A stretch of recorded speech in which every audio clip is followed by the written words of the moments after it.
아내의 내조로 양반이 된 머슴.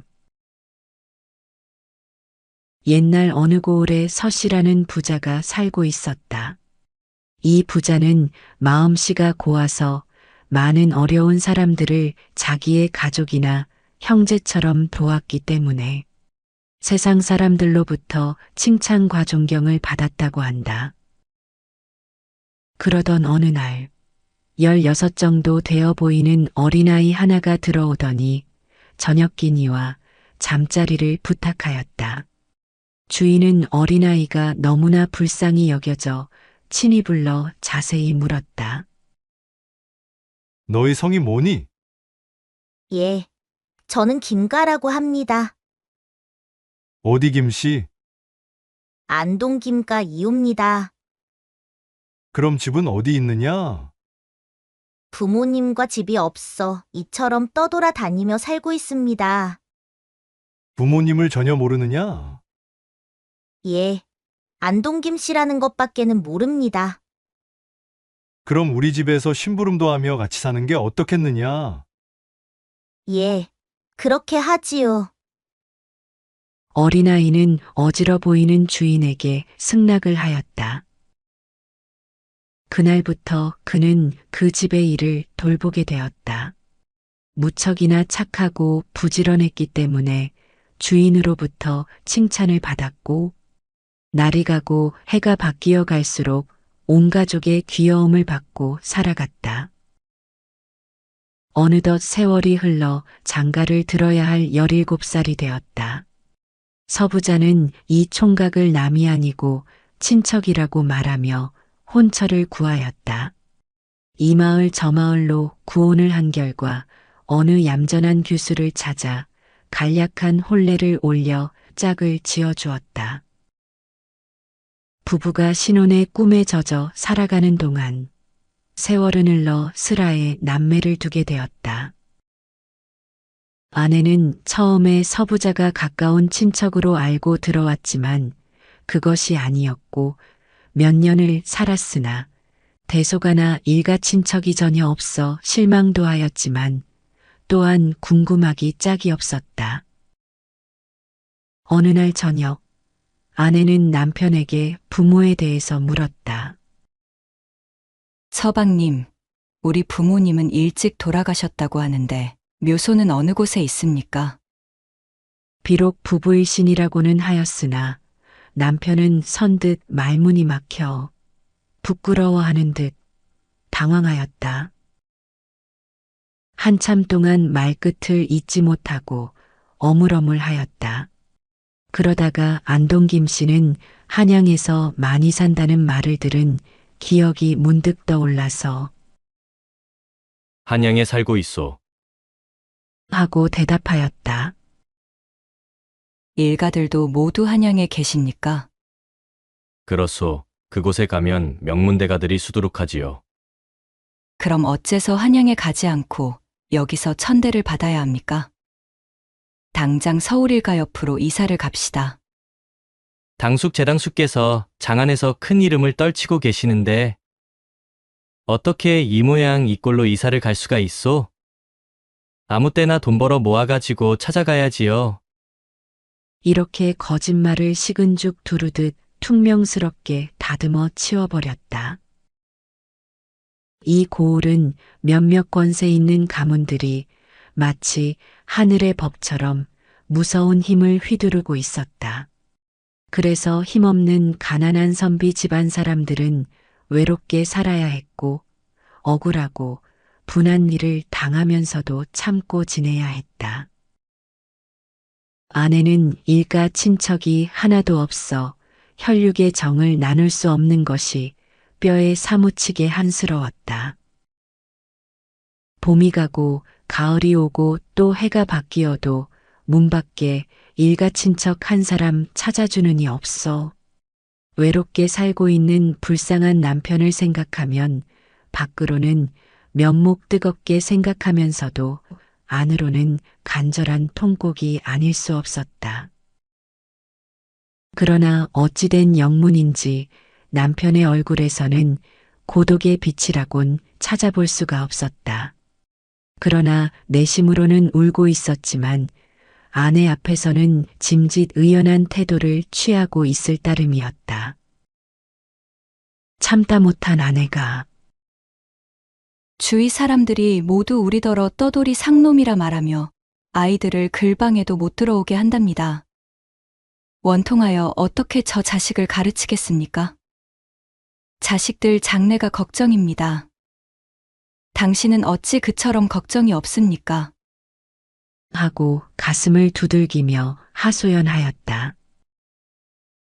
어두운 밤 호롱불을 사이에 두고 부부의 이야기는 계속되었다.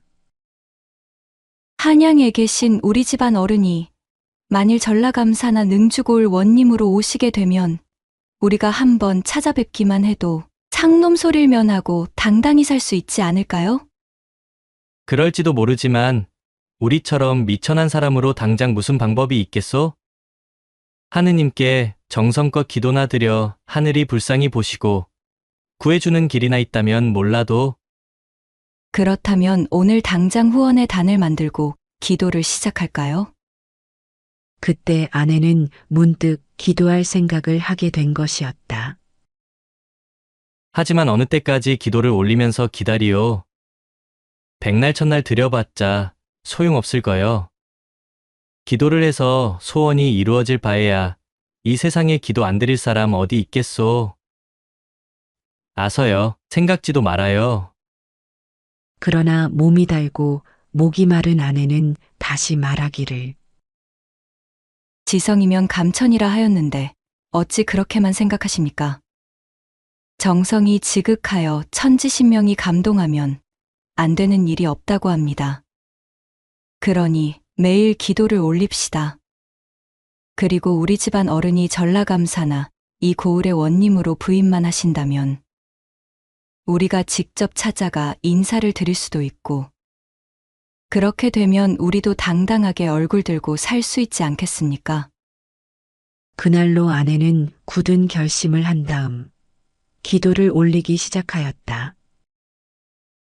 그러나 김 씨의 마음으론 가소롭기 짝이 없는 일이었다.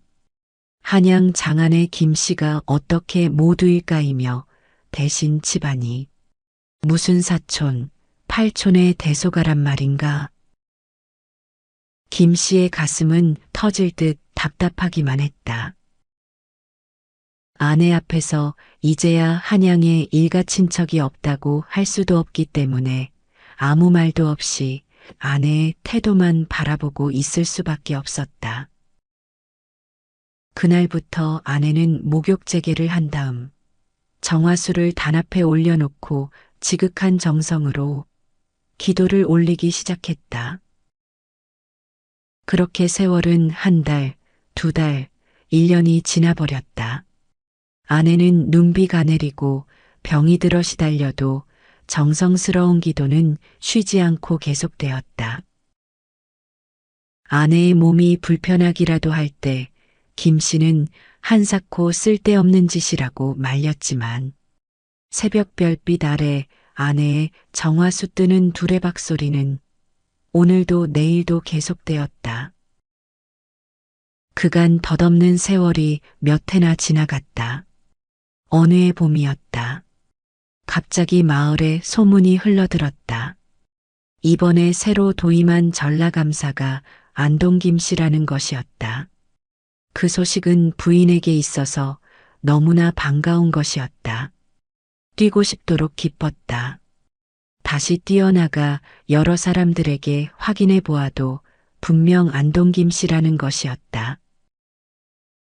오랜만에 천지신명의 도움으로 뜻이 이루어지나 보다 생각하고 아내는 황급히 집으로 돌아왔다.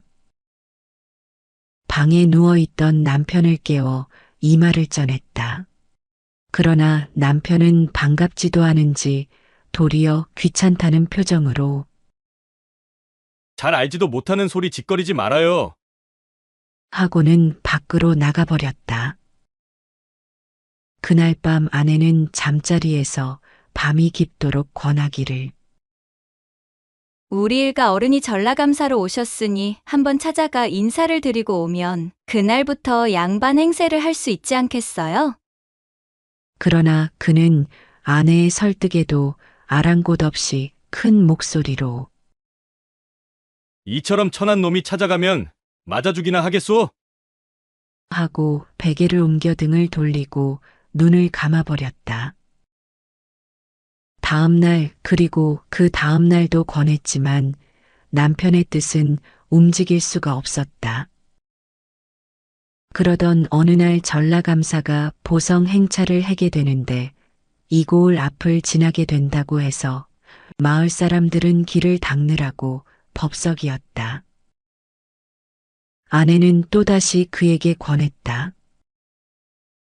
이 앞길로 감사께서 행차하신다고 하니 길 앞에 엎드려 제가 한양장 안에서 살았던 안동김 씨 올시다 라고 말씀해서 감사께서 대답만 해주시면 우리는 여러 사람 보는 앞에서 떠돌이 상놈이라는 누명을 벗지 않겠습니까? 하고 애걸복걸 사정을 하였으나 그의 옹고집에는 통할 길이 없었다.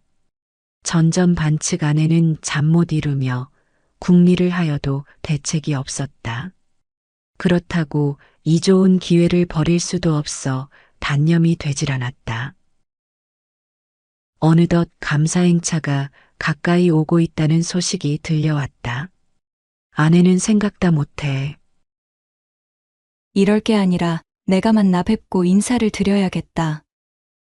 하고 혼자서 용기를 내었다. 결혼 때 지었던 남편의 도포에 행건을 두르고 머리는 감출 길이 없었지만 얼굴도 감출 겸 부엌 모퉁이에 걸려있는 큰 삿갓을 머리에 쓰고 감사가 지나갈 돌다리역 큰 길가에 엎드려 있었다.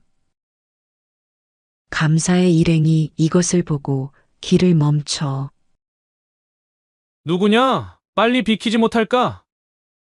하고 호령을 하였다. 그녀는 머리를 들고 조용히 말하기를 저는 장안에 살았던 안동김 씨 아내로서 가문의 고독을 참다 못해 일가의 그림자라도 보고 싶은 욕심에 이렇게 큰 죄를 범하였습니다. 하고 고하였다. 듣고 있던 수행 관원들도 안동김 씨란 바람에 목을 늦추고 감사에게 사정을 아뢰었다. 그러자 감사는 지금은 갈 길이 바쁘니 억울한 사정이 있거든 3일 후에 관가로 찾아오너라. 이르고 다시 길을 떠났다. 3일 후에 다시 전라가명을 찾아간 부인은 저는 안동김 씨 아내로서 지아비가 일찍 조실부모하고 장안에서 혈혈단신으로 이곳 능성까지 내려와 저와 예를 갖추고 살아가고 있습니다. 그러나 형제 족벌이 없어 천시를 받은 것이 너무나 원통하여 항시 장안의 우리 안동김 씨 혈족께서 전라감사나 우리 고을 원님이 되어 우리의 욕을 벗겨주시고 제 자식들에게 공부할 길을 열어달라고 하늘에 기도를 드리기 10여 년이 되었습니다. 그러던 차에 마침 감사님께 능성고을을 지나신다는 소식을 듣고 달려가 죄를 지었었습니다. 하고 사정을 아뢰었다. 그 말을 들은 감사는 놀란 듯이 눈이 휘둥글해지더니 자리에서 벌떡 일어나 문갑 속에서 무엇을 찾아들고 나왔다. 그것을 책상 위에 펴놓고 한참 보고 있더니 참 기이한 일이다. 하고 무릎을 쳤다. 그것은 다름 아닌 어떤 술사가 봐준 사주평이었는데 그 글 속에 이러한 글귀가 적혀 있었다. 임여축천, 소년등과. 이 글은 삿갓을 쓴 계집이 하늘에 빌었던 정성으로 소년에 등과할 것이란 뜻으로 김감사의 등과는 바로 이 부인의 기도로 말미암아 이루어진 셈이었다. 아, 오늘의 내 영화가 그대의 덕분이로다. 감사는 지극히 반가워서 어찌할 바를 몰랐다. 그는 즉석에서 돈 10냥을 부인에게 주었으며 그 후에 능성고을에 들려 원님을 통하여 많은 재산을 내리게 했다. 그는 일시에 부자가 되었을 뿐 아니라 양반으로 행세를 하며 일생을 행복하게 마치었다. 지었다.